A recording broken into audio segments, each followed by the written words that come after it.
Bonjour à toutes et à tous, voici le sommaire toute image de cette nouvelle édition sur Monaco Info.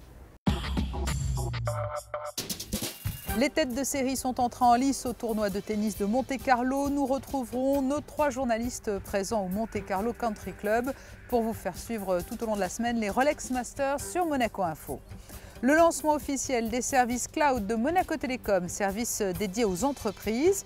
Explication à suivre avec le directeur général de Monaco Télécom, Martin Perronnet. Et puis un nouveau défi pour la firme Venturi, un raid sur les pistes africaines avec une voiture électrique. Nous vous ferons découvrir ce véhicule. Comme chaque jour cette semaine, pour débuter ce journal, nous allons nous rendre au Monte-Carlo Country Club où se déroule le tournoi de tennis de Monte-Carlo. Alors pour vous faire vivre cette épreuve, sur place, 3 journalistes, Frédéric Elion, Jean-Christophe Dimino et Fabien Bonilla qui nous attend dans les allées du tournoi. Des allées pleines comme vous pouvez le constater, les matchs se disputent actuellement, mais avant de vous parler des résultats du jour, on prend la direction à des cours annexes où chaque matin les joueurs s'entraînent. L'occasion pour le public de les voir de plus près. Sujet ambiance de Jean-Christophe Dimino. C'est l'un des rituels auxquels les joueurs professionnels se plient bien volontiers, la séance de dédicace à l'issue des entraînements sur les cours annexes. Ici, c'est le numéro 1 français, Jo-Wilfried Tsonga, qui se plie à cet exercice. Beaucoup de monde pour lui, et tant pis, même si certains amateurs d'autographes peuvent paraître déçus. Vous voulez Federer? Moi, je voulais celui de Nadal. Non. Bon, ça va venir. On va attendre. Hein. Toute la journée. Hein. Ouais. Quelques minutes plus tard, sur le cours numéro 12, la foule des grands jours pour l'attraction Rafael Nadal. Séance d'entraînement matinale pour l'ex-numéro 1 mondial, septuple vainqueur de ce tournoi. Rafael Nadal qui prépare son entrée en lice dans le tableau final. Ce sera mercredi. Ce que nous essayons, c'est de bouger bien. Encore, il ne le fait pas encore. Frapper avec un très bon coup lifté, et courir beaucoup, que c'est ce qu'il demande le terre battue. Et le plus important, avoir une très bonne concentration pour faire pas beaucoup de fautes. Bon, vous le sentez bien, votre neveu? Je te dirai le dimanche prochain, ou peut-être demain, je ne le sais pas. Merci.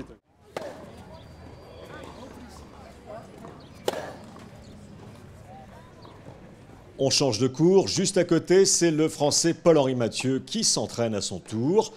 Qualifié surprise pour le 2e tour, Paul-Henri Mathieu n'en revient presque pas.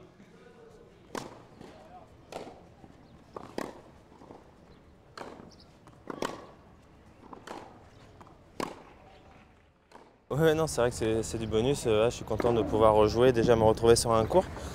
Et voilà, c'est vrai que je suis extrêmement heureux de pouvoir jouer ici dans ce cadre fabuleux.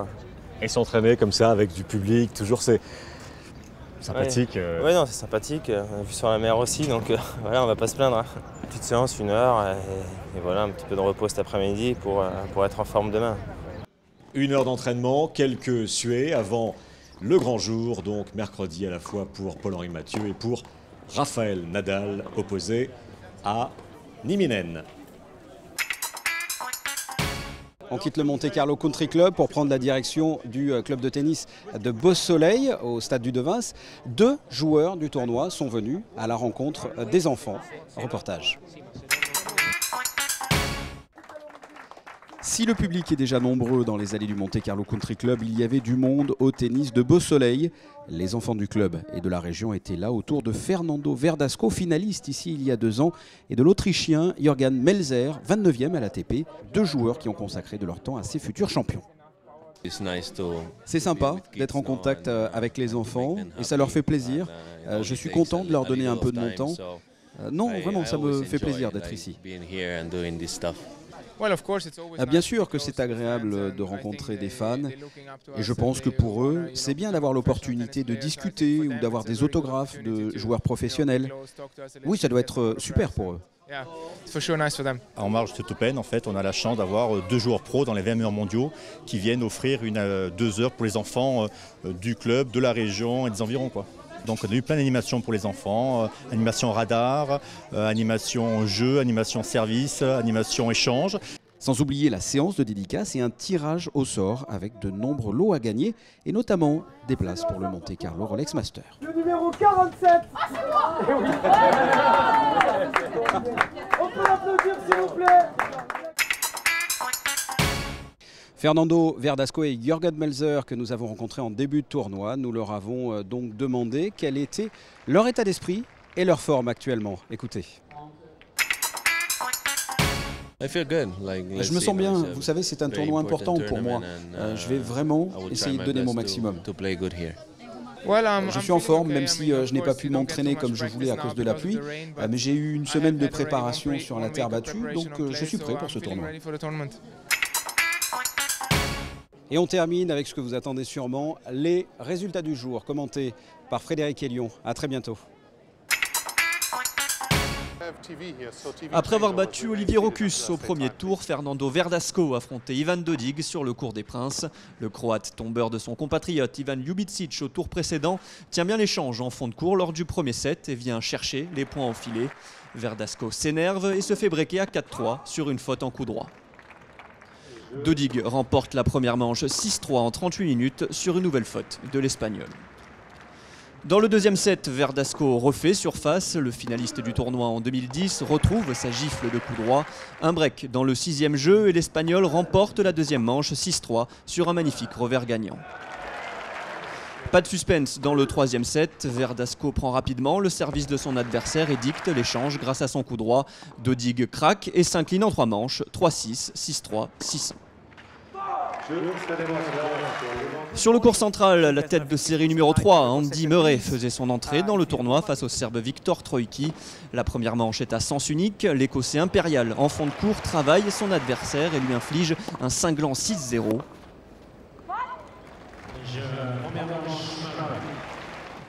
Dans la deuxième manche, le Serbe s'accroche et réalise quelques beaux points, mais les échanges de fond de cours sont acharnés et souvent dominés par Murray. L'Écossais garde l'ascendant et s'impose en un peu plus d'une heure, 6-0, 6-3.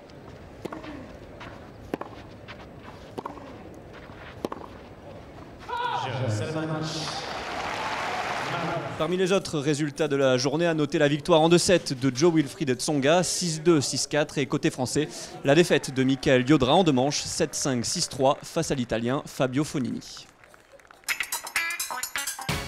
Et c'est en marge du tournoi de tennis de Monte-Carlo que Monaco Télécom a dévoilé ses nouvelles offres destinées aux entreprises.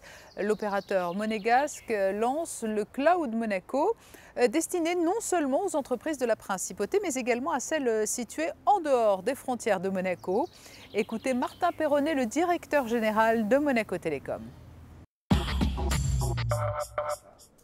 Le Cloud Monaco, c'est un ensemble de ressources d'hébergement et de virtualisation qui permettent de stocker et d'utiliser de plus en plus d'informations à partir de Monaco.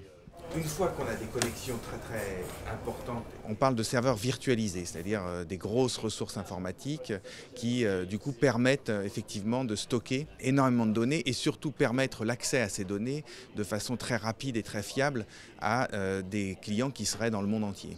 Monaco est aujourd'hui au cœur des autorités de l'information, ce qui n'était pas le cas avant. C'est-à-dire que depuis l'arrivée l'année dernière du câble et la mise en service du câble EIG, qui va de l'Angleterre jusqu'à l'Inde, les gros opérateurs mondiaux s'intéressent à la principauté et nous ont permis du coup de décupler notre infrastructure télécom et la qualité et l'importance de nos réseaux.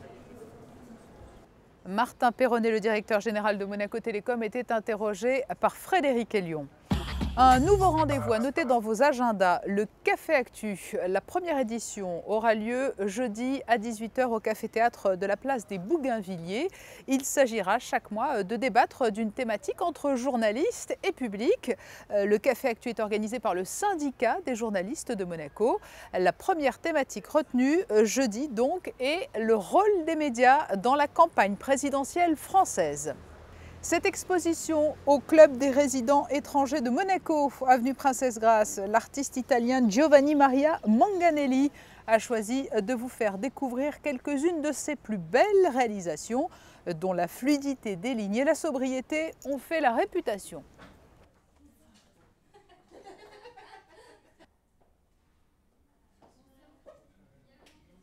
La firme Venturi s'est lancée un nouveau défi, un challenge à travers les pistes africaines. Un véhicule électrique s'élancera le mois prochain d'Afrique, du Kenya très précisément, pour parcourir des milliers de kilomètres sans assistance. Vanessa Dessy nous détaille les caractéristiques techniques de ce véhicule qui est actuellement en cours d'équipement. Une bonne maîtrise du système D doit être requise avant d'accepter la mission Africa. En effet, Venturi s'apprête à se lancer un nouveau défi technologique, parcourir 5000 km à bord d'une voiture 100% électrique, sans la moindre assistance sur le parcours. Le véhicule sera équipé de 3 batteries et de 3 chargeurs indépendants qui permettront une meilleure flexibilité et adaptation au réseau électrique africain. Ce véhicule est un berlingot Citroën qui est électrique.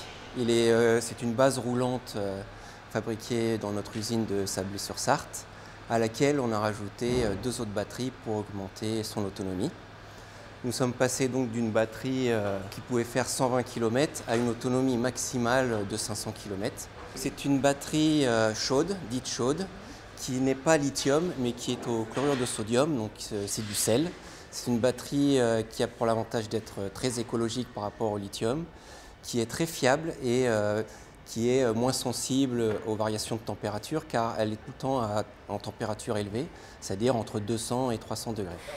La voiture actuellement en préparation restera totalement d'origine. Le confort sera rudimentaire pour le pilote. Aucune adaptation particulière n'est prévue pour appréhender le terrain. La voiture, à part les trains roulants, c'est-à-dire les roues qui seront dimensionnées pour passer sur des pistes qui peuvent être, disons, abîmées, les suspensions sont d'origine, à l'avant comme à l'arrière. Il n'y a pas de modification particulière sur ce véhicule pour affronter les pistes africaines. Le départ aura lieu le 11 mai prochain au pied du mont Kilimandjaro. Et enfin, le périple se terminera 1 mois et demi plus tard en Afrique du Sud, à Johannesburg. Avant de refermer ce journal, un petit détour par les cartes météo. Mercredi, alternance de soleil et de nuages, poussé par le vent d'ouest irrégulier et temporairement assez fort. Léger risque provisoire de pluie en début de matinée et en soirée, temps radouci à l'abri du vent. Jeudi, pluie passagère, précédée et suivie d'éclaircies, température en baisse, vent plus modéré. Vendredi, ciel changeant sans mauvais temps, température restant inférieure aux normales saisonnières comprises entre 12 degrés le matin et 16 degrés au meilleur moment de la journée. À suivre sur Monaco Info, toutes les sorties cinéma de la semaine avec José Sacré.